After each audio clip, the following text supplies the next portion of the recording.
Since this is more of a class format, I'm going to do my best to teach this from down here. Please forgive me for turning around and checking out what's on the PowerPoint periodically. But glad each of you were here. I'd like to present this, probably take me about 40 minutes or so, and then we're going to have question answer for about 10, and then we'll have a 10-minute break, and then we'll come back and do part two and kind of do the same thing. I really want to encourage you to take your break. Get up, move around, go to the bathroom, do whatever you need to do, because when you come back, if you've really kind of done that, then your attention span is back to square one, which is what we want, right? So this is kind of like a Bible class and a break and then the worship period. So if you've got some thoughts, you want to have some questions, kind of jot them down, make a mental note, and we'll try to have time for those at the end of today's material. My wife is a dietitian, and there's a little story that is told among dietitians. She said that there was a dietetic friend of hers who had just gone through a very acrimonious divorce, and she was asked by one of her clients, what's the most absolute dangerous food that we ought to avoid? And she thought for a minute, and she said, wedding cake. That's kind of a cynical view of marriage, is it not? And it's so sad how many have that kind of feeling about marriage today. Marriage rates are going down and down. Birth rates are going down and down. And our families, in so many ways, are under attack. I saw a bumper sticker that said, if love is the wine of life, marriage is the hangover. And I thought, my guess is that guy is no longer married, right? But people love to make jokes about that. Many marriages are kind of like Hollywood, where they get married for better, for worse, but never for long.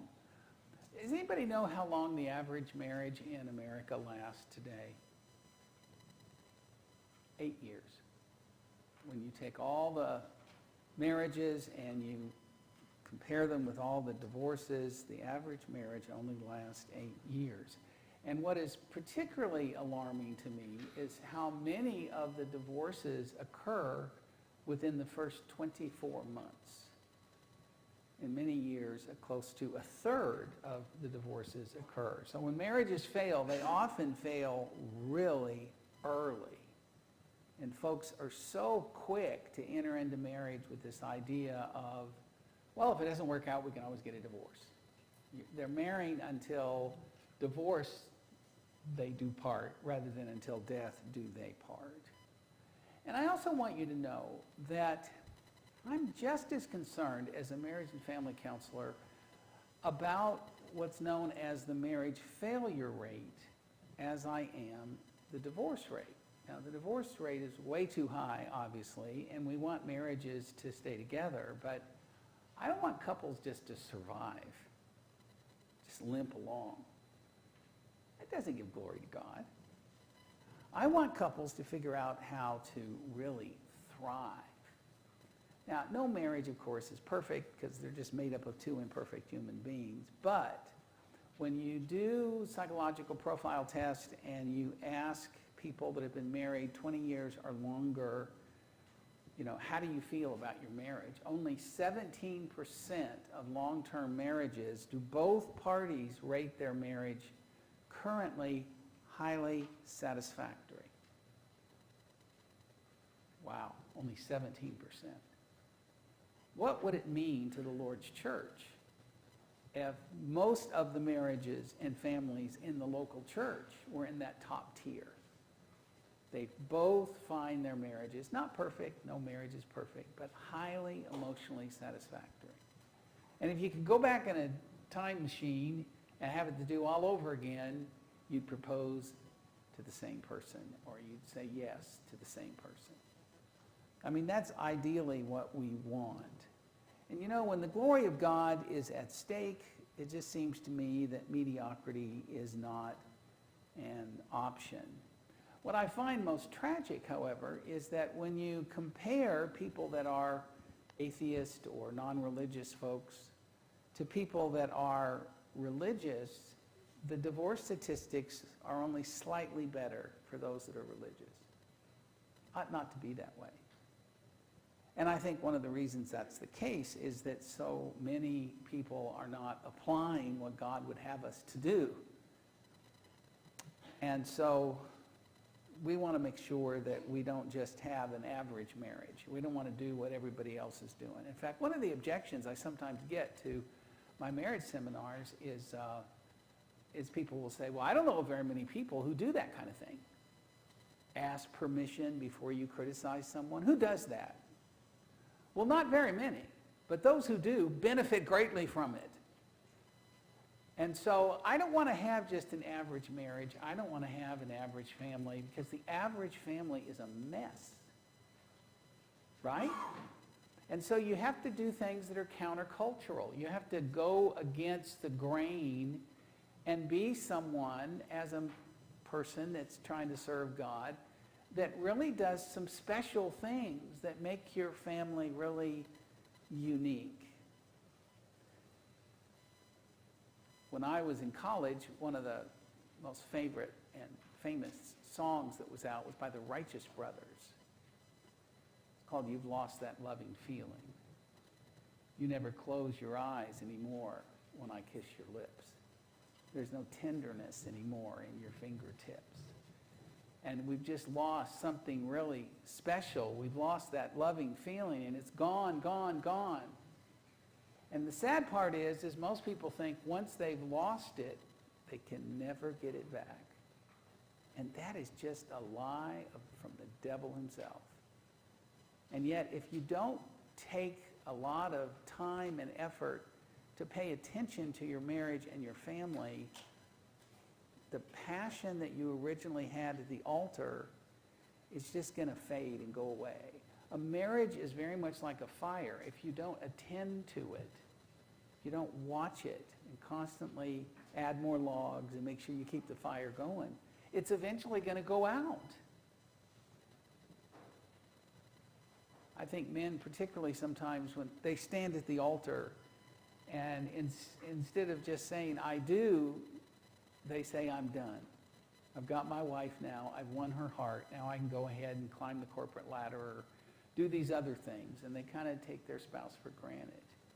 It's the worst thing you can do, because romantic love, though very powerful, is also very fragile. If not tended to, like any other fire, it will fade and eventually go out. So we want to look today at what you can do to have a marriage that really works. And it's really not that complicated. Both parties have to learn to care for, meet each other's needs, be attentive, and to protect each other, not hurt or harm or annoy the other party if you can avoid it. And if you can do that in practical ways, you're going to be in that top 17%. And that's just one of the important keys to having a true marriage that works. When I was a young preacher, like almost always happens, couples are in marriage trouble and they come to the preacher. And you know what? I just felt so ill-equipped to know how to help some of these couples that were having difficulties. Well, you need to love your wife, and you need to be submissive to your husband, and read a few passages and send them home. Didn't do a whole lot of good. I needed some practical insights and some tools to help people get through difficulties they were having, particularly when it comes to good interpersonal communication skills and skills around resolving conflict.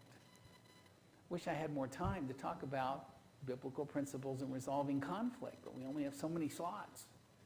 So if you're interested, this stuff is out on the web and other places, but it's just so important to understand these principles. And so I decided as a young preacher that I wanted to take what was clearly a weakness and turn it into a strength. And I eventually got some more training and became a marriage and family professor. And a lot of this kind of experimenting and trying to figure out what works is what I put together in this notebook of handouts for you. that I think is so important. And I did a lot of stuff through trial and error. And by far, the thing that seems to be the most impactful is what I'm sharing with you in these lessons this weekend, 2 today and several on Sunday. And so if you'll just trust me on this, it's not all that hard. You just have to figure out the proper paradigm and the practical application of these biblical principles, and you can really help people take marriages that are really in difficulty and turn them around. So, a couple of the resources I want to recommend that you get is this book by Willard Harley. It's sold, I think, over 3 million copies. He calls it Making Romantic Love Last. And this is the focus on learning to care one another. My mother, who recently passed, my mother and father were happily married for 62 years. And after they read this book, they were so impressed with it that whenever a couple gets married, they always give them this as a wedding gift and encourage them to read through this, because it helped them and basically any couple that's ever gone through this paradigm benefit greatly from it. And there's another book that I'd recommend, and this is called Love Busters, Protecting Your Marriage from Habits That Destroy Romantic Love. And this is what we're going to be looking at in part 2 of today's material on how to have a marriage that works. I'd like for you to go to Amazon, get a used copy. You can get a used copy for $5 or $6, and just add this to your personal library. Every Christian, I think, ought to have a library of different resources that will help them effectively deflect the fiery darts of the evil one who's out to destroy our marriages and families. You know, one of the things that I love about studying really early church history is that the critics of Christianity would be railing against the church and against the Christians and angry at them for not participating in their violent events in the Colosseum and in their kind of R-rated plays and different things that were very salacious. And they didn't like the fact that they weren't participating with them in all these different things. And they'd be talking very negatively about Christianity. And then they'd say, oh, but what amazing and close marriages and families they had. The early church was known for having really good marriages, close families. It served as kind of a magnet to draw people to Christianity. So folks who disagreed with Christians doctrinally on a whole host of things still had to marvel at their marriages and families.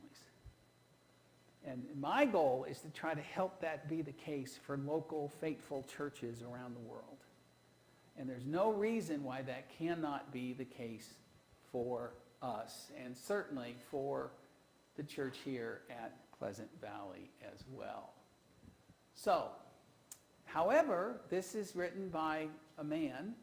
He's not a member of the church. He is a professed believer. And some of my preacher friends have read through His Needs, Her Needs, and Love Busters and gotten some good benefit from it, but they've kind of thrown the whole thing out because there's some portions of it that are not what they should be. And I just want to caution you about that, and I want you to realize that the material that I've prepared for you, it's kind of looked at some of Harley's weaknesses and sort of fixed them. So I've adapted this material so that where Harley is weak, we can fix that, and it can be strong, and it can be a really good biblical resource for you.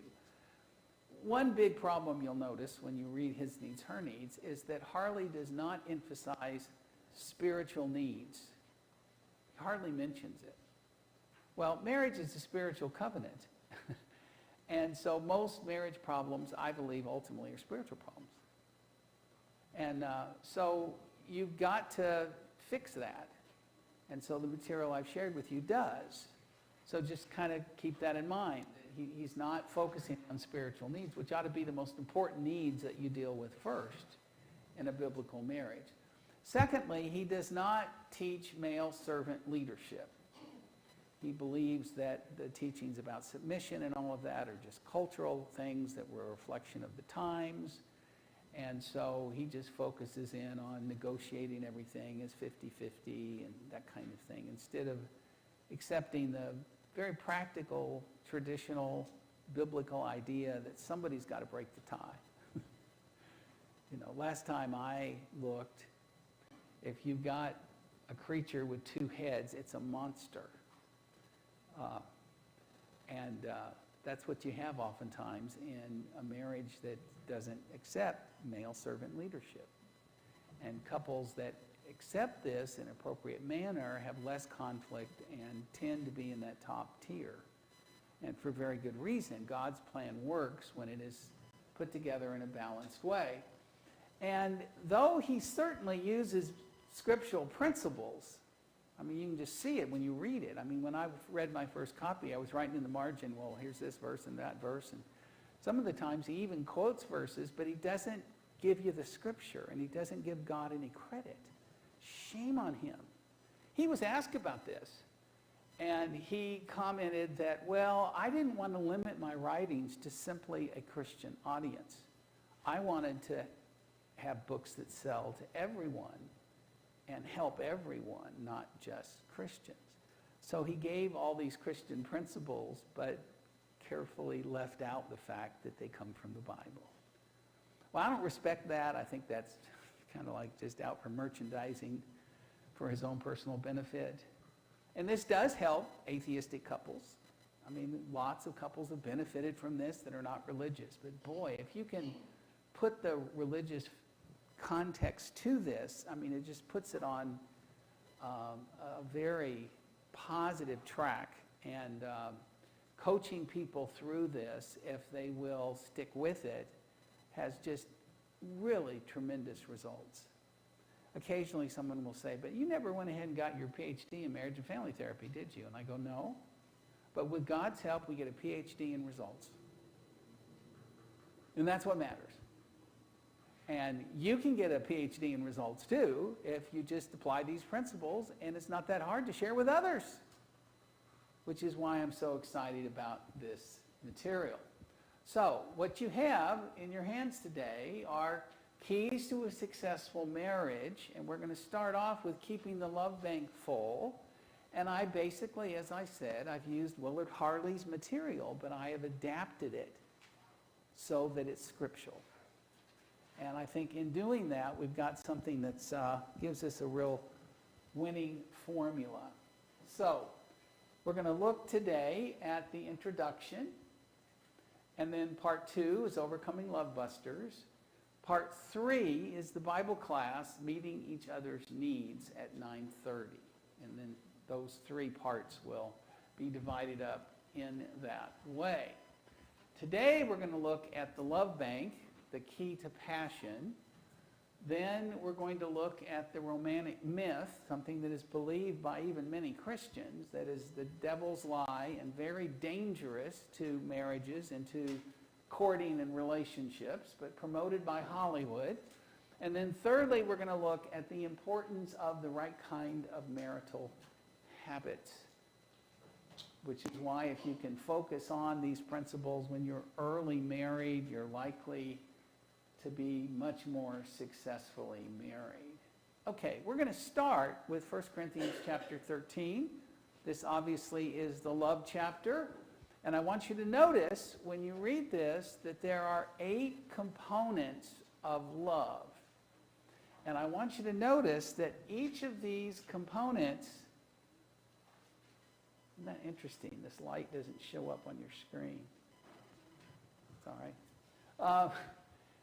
Each one of these components,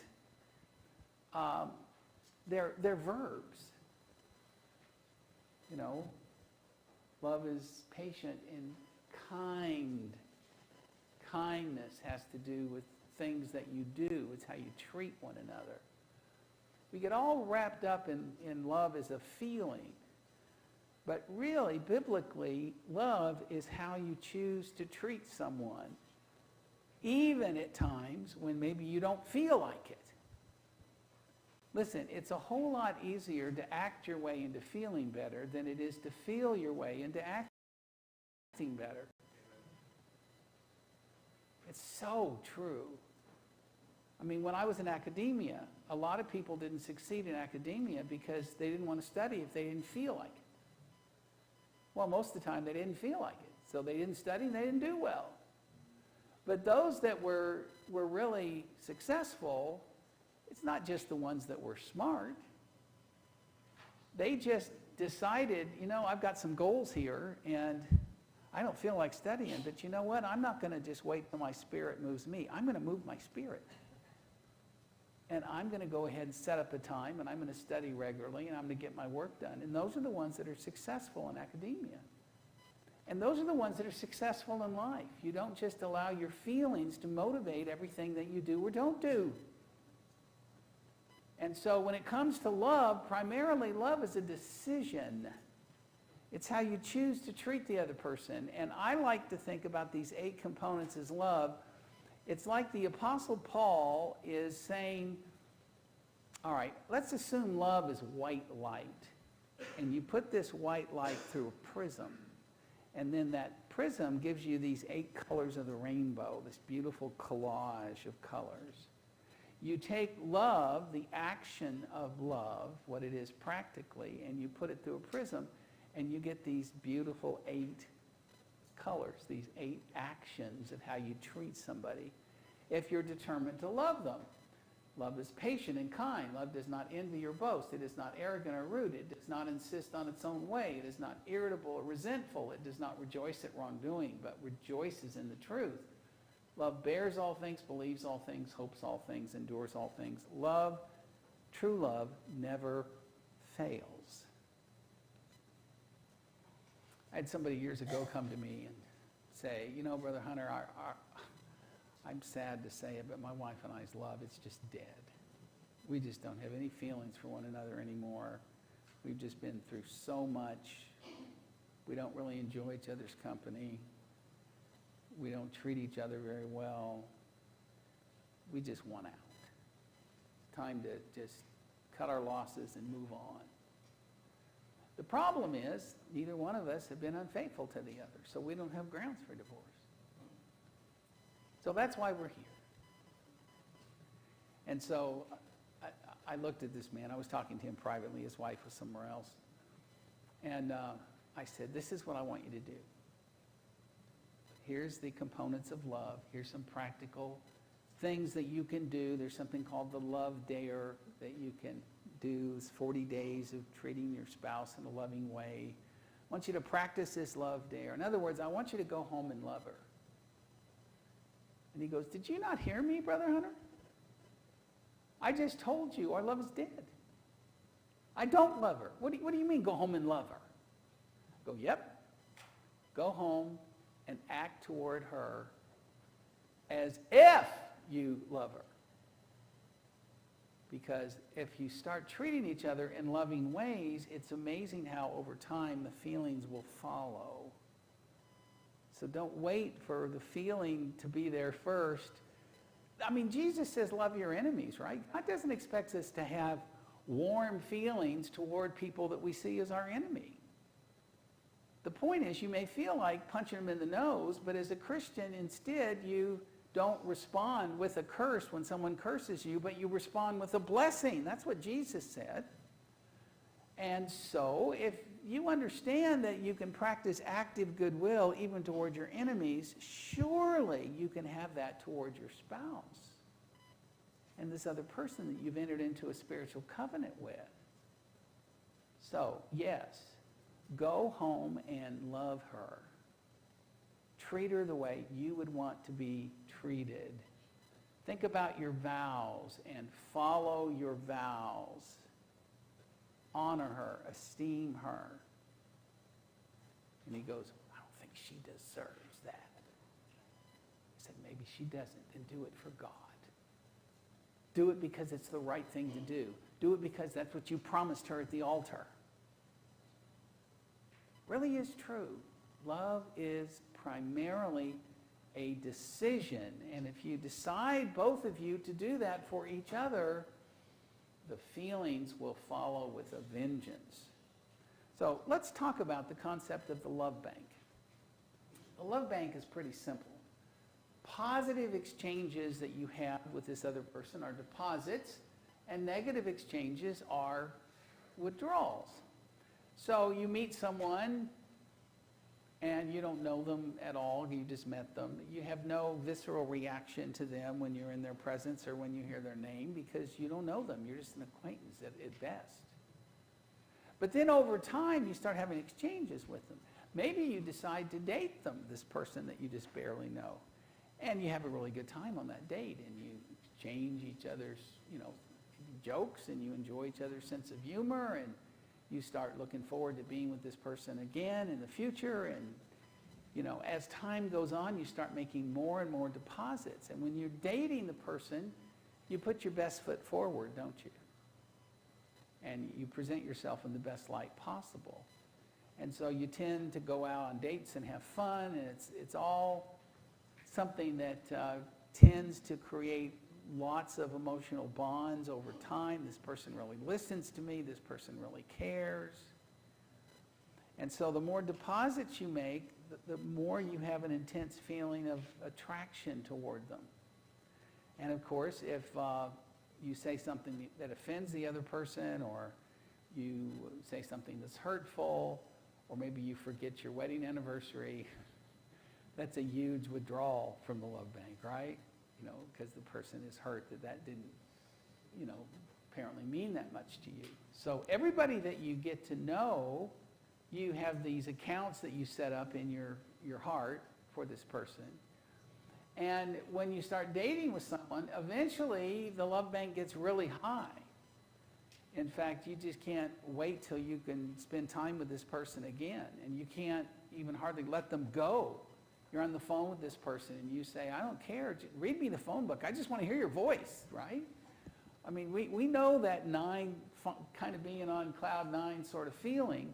And what usually happens is you get to a certain threshold and then you've got romantic love. We talk about falling for this person or falling in love. I don't particularly like that terminology. It's almost kind of like falling into a pit. I mean, they act like there's no control over it. It just kind of happens to you. And you have more control over it than you realize. But the fact of the matter is, the more deposits, the more romantic love. And eventually you get to the point you can't think of the future without this person being in it. And that's when you decide eventually you want to get engaged and to get married. So this person is your future, right? You have children with them and all that kind of stuff. And you wind up having this natural instinct to please the other person because you want to be with them and they want to be with you, and it's this mutual attraction. So understanding the principle of the love bank, and that this is where your feelings come from, whether the love bank is full or not, is really a helpful insight. It's also a great communication tool. My wife and I use this all the time.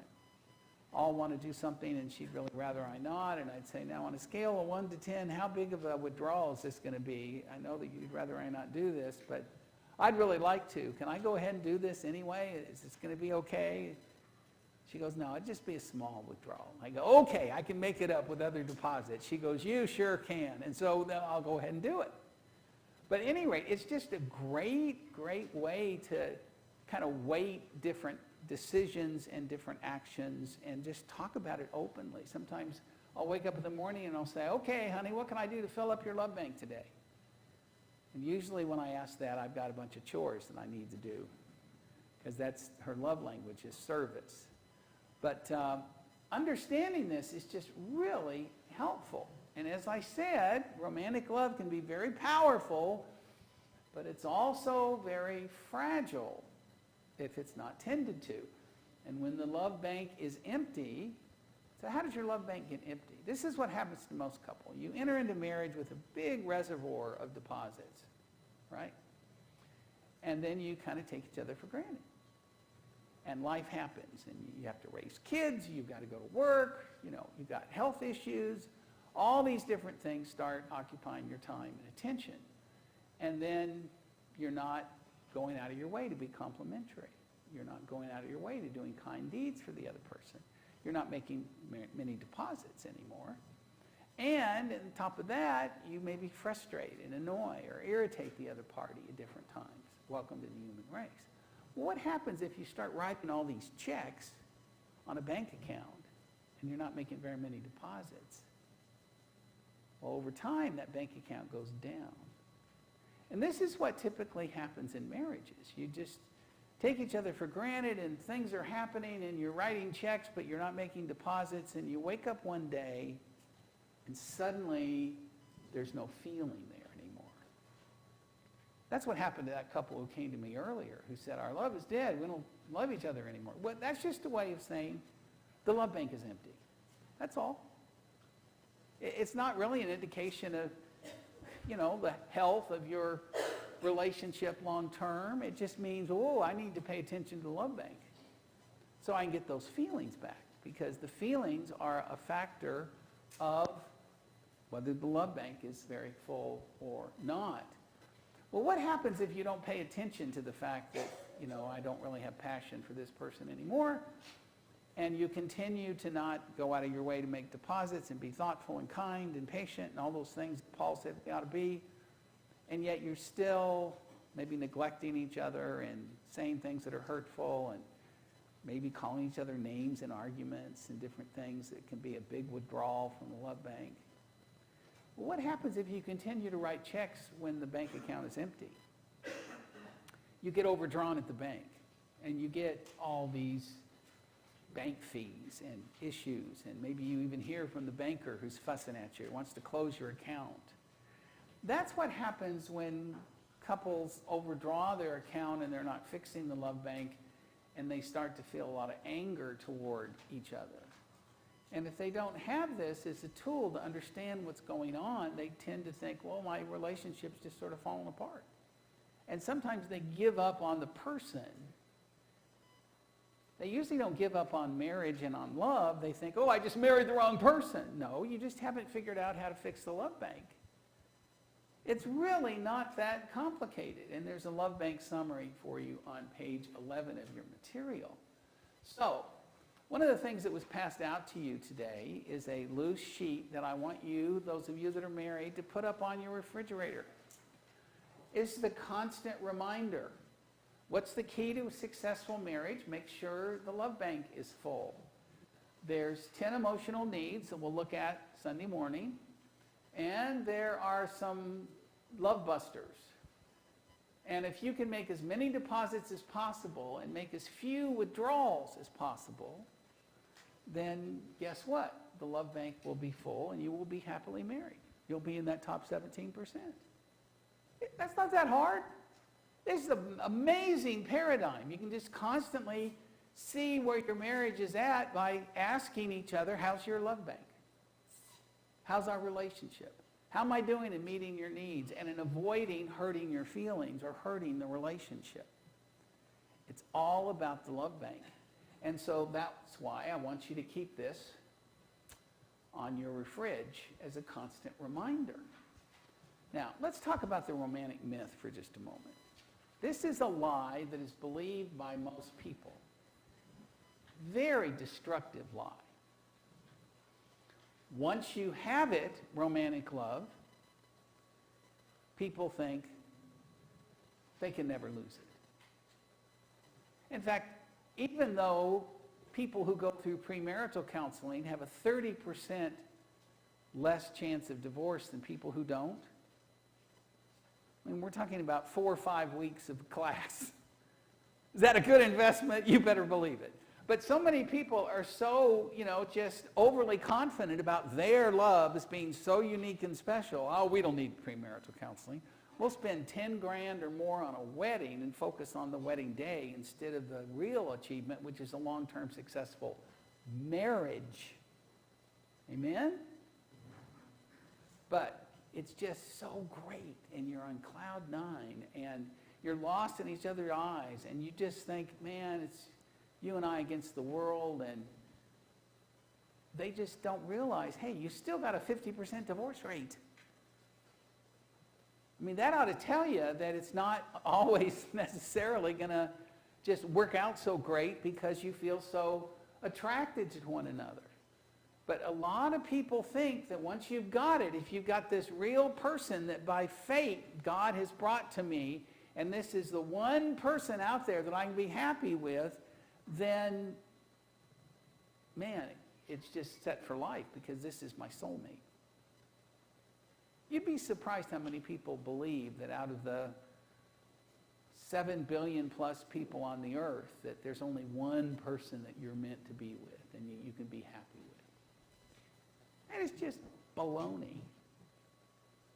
And yet that's what Hollywood kind of promotes. And so if it doesn't work out, that people think, oh, I didn't marry the right one. So I got to dump this person and go and find this other one that's the right one that fate says that I should marry. So they're constantly dumping on the person that they marry and then going to find the other one because they're looking for this soulmate that was given to them by fate. It's so destructive. And it's so sad how people are so quick to give up on this person that they vowed to give their life to. Instead of, most people don't give up on marriage or love. They give up on the person. Why don't you stay loyal to the person and make the marriage work instead of still believe in marriage, but just so quickly jettison the individual that you stood there at the altar with? People think once you have it, you can never lose it. But, as I alluded to, they also think once it's lost, it can never be regained. That fellow who thought his love was dead, well, it was as far as, their love banks were in the negative category. They think there's no hope. There's nothing I can do to change that. So they're hopeless. And how sad that is when that happens. But I've seen over and over again that romantic love can be reborn. And once you fix the love bank, the feelings return and you go out on this second honeymoon and you're happier than you have ever been. And so we just need to coach people through this. Stop making withdrawals and start making deposits. And we need to be folks that are teaching hope.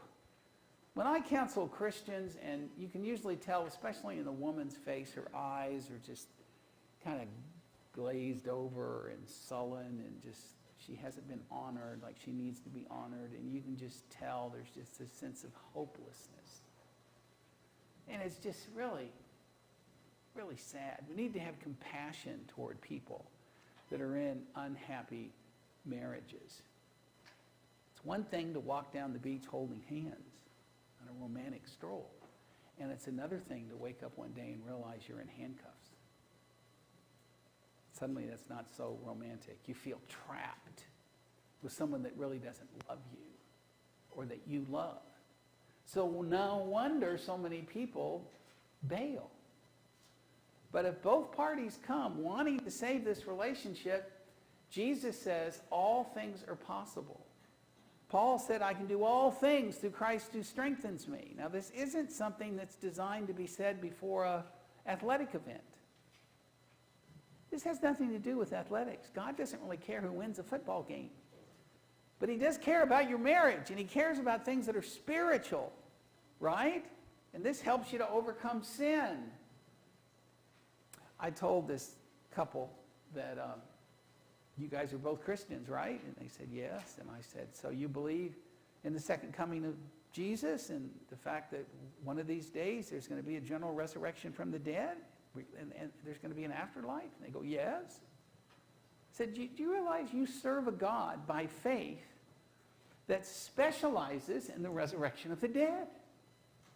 It's just a cornerstone to what we are and who we are as Christians. So if you believe that one of these days your body can come forth from the grave, you need to believe if you both give yourself over to God and trust in him and his principles, that he can take a dead love and bring it forth just as well.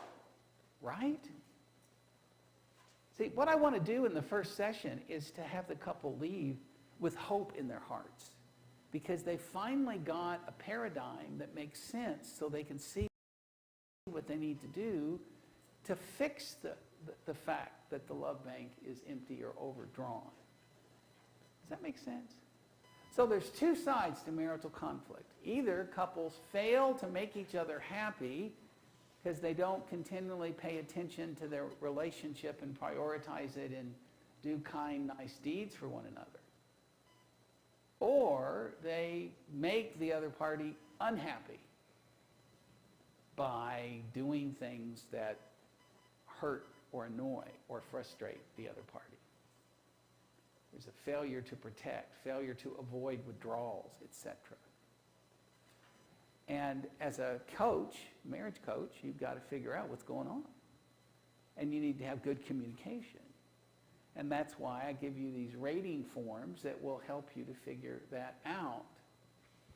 Now, having said all of that, I want you to listen carefully to this.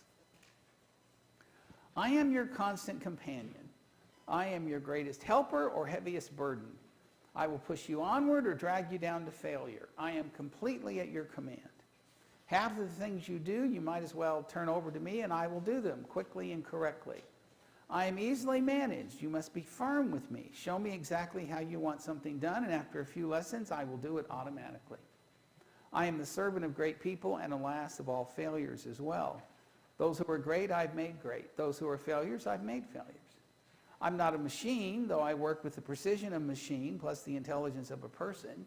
You may run me for profit or run me for ruin. It makes no difference to me. Take me, train me, be firm with me, and I will place the world at your feet. Be easy with me, and I will destroy you. Who am I? I am habit. And that is the key, folks, to a successful marriage.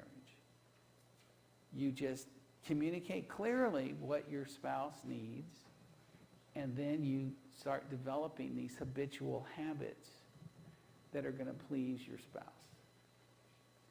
And once you develop those habits, then you're compatible, even irresistible to one another. And that's the basis behind this paradigm. Habit is a cable. We weave a thread of it every day, and at last, it can't be broken. Is this a biblical concept? Absolutely.